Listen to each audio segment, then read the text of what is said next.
Hello Fleet, and welcome to another episode of Captain's Academy with your instructor Chase. In today's episode, I'll be talking about armor angling and its role in increasing your survivability. When engaging in an all-big gun battle, especially ones that involve battleships, your knowledge of how to position yourself and present the best possible angle is going to determine if you win or lose a battle. Now, before I get into the actual details, I just wanted to show you a very short North Carolina duel that I was engaged in a few days ago. Now, by being in a better position and presenting the better armor angle allowed me and a cruiser to engage this North Carolina without me taking much damage at all. So, enjoy.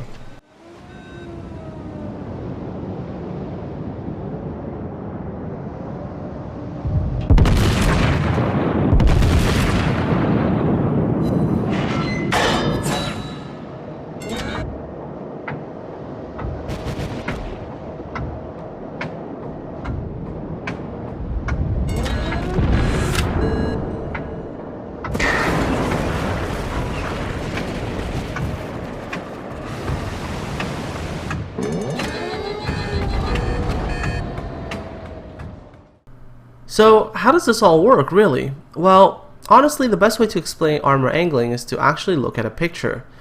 In this particular picture, and yes, I do know that it's a tank, it shows you what armor angling does. The sloping this particular tank forces shells that hit the armor to have to travel through significantly more armor, while not increasing the weight by actually having to slap on, let's say another 100 millimeters of armor. So in this particular tank, if you look at this closely, the armor angling effectively doubled the amount of armor that this tank has without increasing the weight at all. Now, in real warships, designers did exactly the same thing. So if you take a look at this armor diagram for the HMS Hood, you'll notice that the belt armor actually slopes downward at an angle.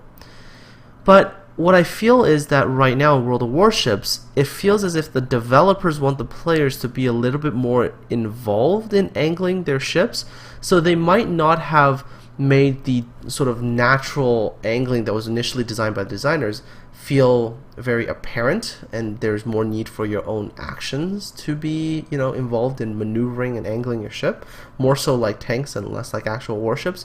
But who knows, that could be just a gameplay decision, but it's okay because it is possible to actually angle your ships much like you could angle tanks in World of Tanks. So let's see how this is actually done and the ideas behind it. The absolute worst kind of position you can get into in World of Warships is broadside on broadside, because when you're in this kind of position, you're basically taking shots from the enemy ship and presenting essentially a flat piece of your armor to them.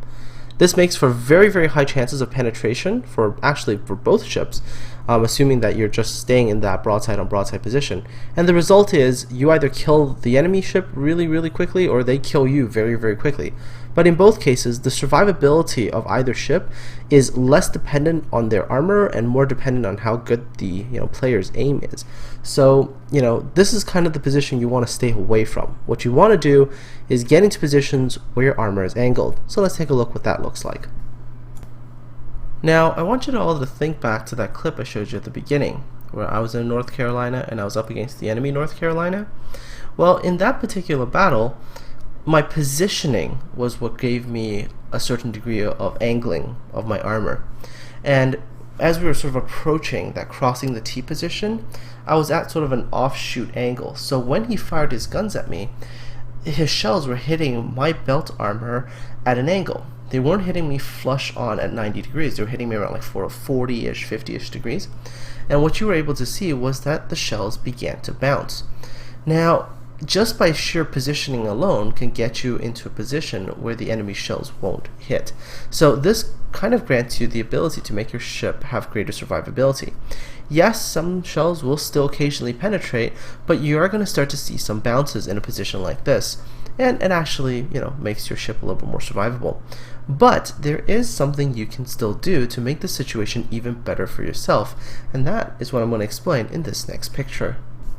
Now, if you were to turn in just a little bit, sort of in the same position as the last one, but now you've just sort of turned your ship into the enemy ship a little bit, and thus producing an even more angled version of your armor. Then what you begin to see is that the majority, and the absolute majority of the shells that are fired against your belt armor will begin to bounce, and you will take very, very, very little damage. So if you are able to do this, you're significantly increasing your survivability. There are very, very few penetrations that are likely to occur, and a lot more of the shells are likely to bounce.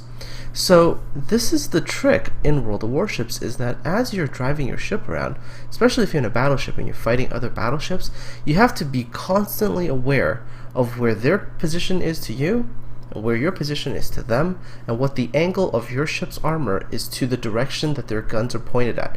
If you can get it right, your ship can survive for an unbelievably long period of time. So what we're going to do now is we're going to take sort of this idea of angling your armor, we're going to take it into an actual battle, and I'm going to show you sort of how to apply this idea. So here we go.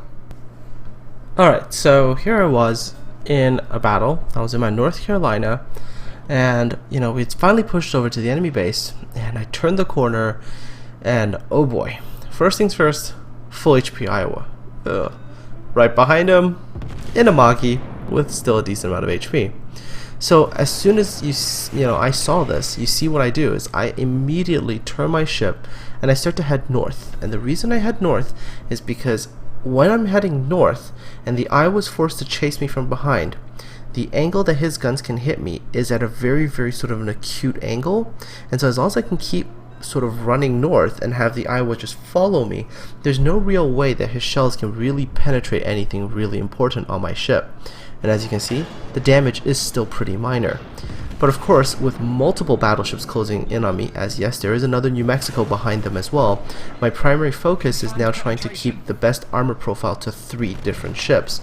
So I'm still using my speed to try to pull north, because at the same time that I'm keeping the Iowa in a position that it can't fire at me, this Magi, when it fires, is also hitting me at a rather acute angle. So from both of these ships, I'm not going to be taking too much damage. At the same time that I'm presenting a very difficult target for them, they aren't exactly making themselves the easier targets for me either. The Iowa behind me was at a position where if I shot him, I would have also hit a very angled part of his armor and would have bounced most of my shots.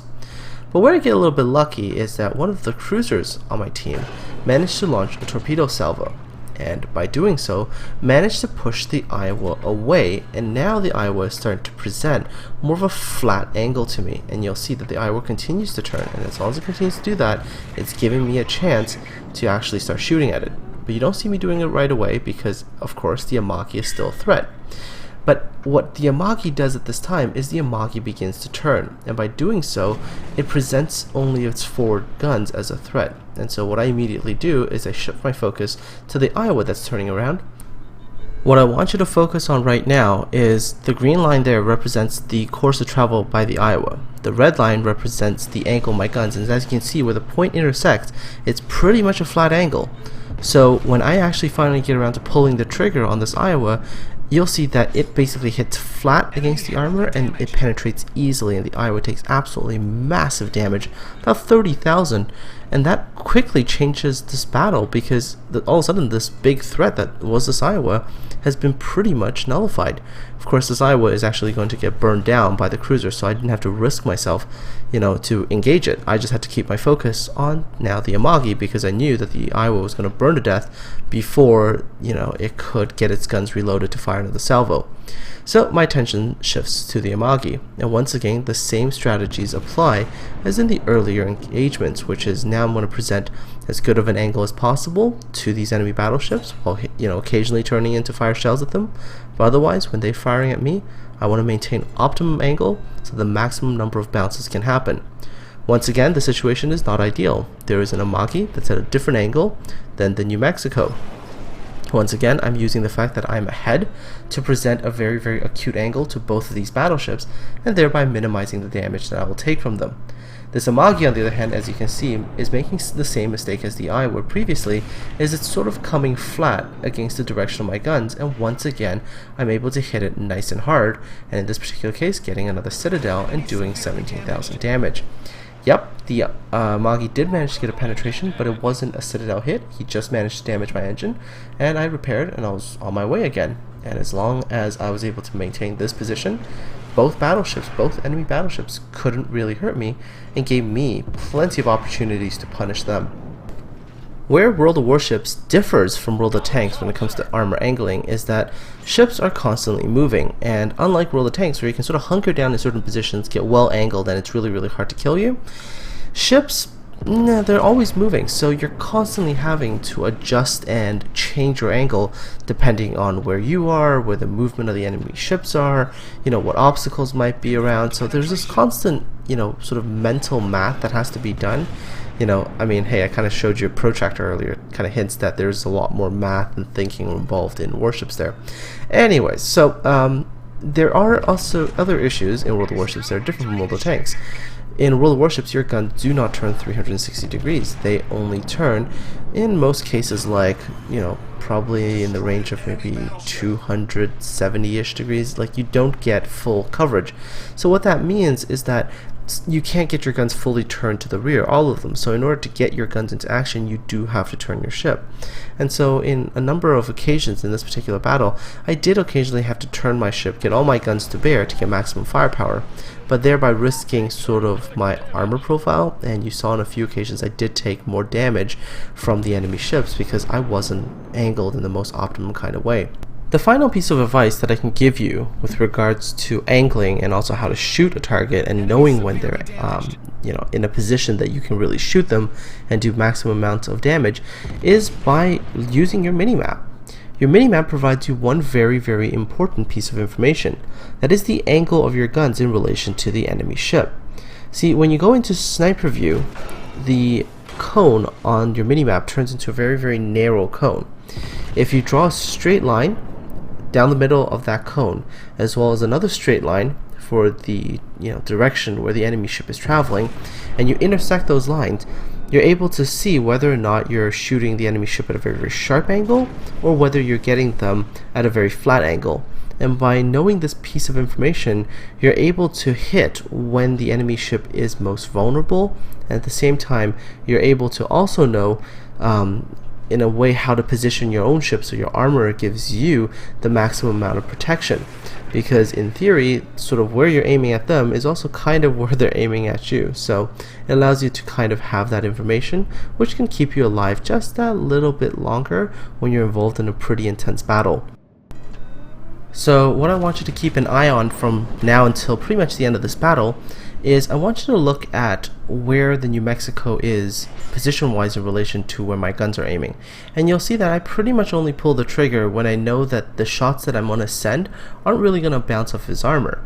At the same time that I'm worried about where I'm aiming and how I'm going to hit him, I'm constantly trying to move my ship into an area where my positioning and my angling prevents the enemy battleship from hurting me. So here in this particular case, you see how the enemy battleship has now presented a nice flat side shot to me, and I take it while I'm presenting a very angled, sort of armor profile to him.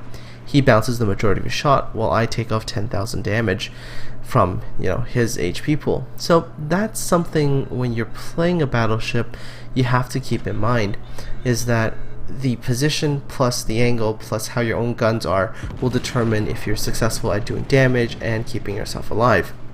So of course, while this battle rages on and kind of wraps up, let me address one other thing that I think some of you might be wondering is, well, if this works for battleships, what about cruisers? I mean, cruisers naturally have much thinner armor. Does the same strategy work for cruisers? And I have to tell you that the answer is yes. I've taken cruisers into a battle against battleships, engaged them sort of head-on and used both my maneuverability to dodge shells as well as angling my armor to actually deflect shells, and I was actually able to survive for quite a while. So even cruiser armor, if angled correctly, can still deflect battleship shells.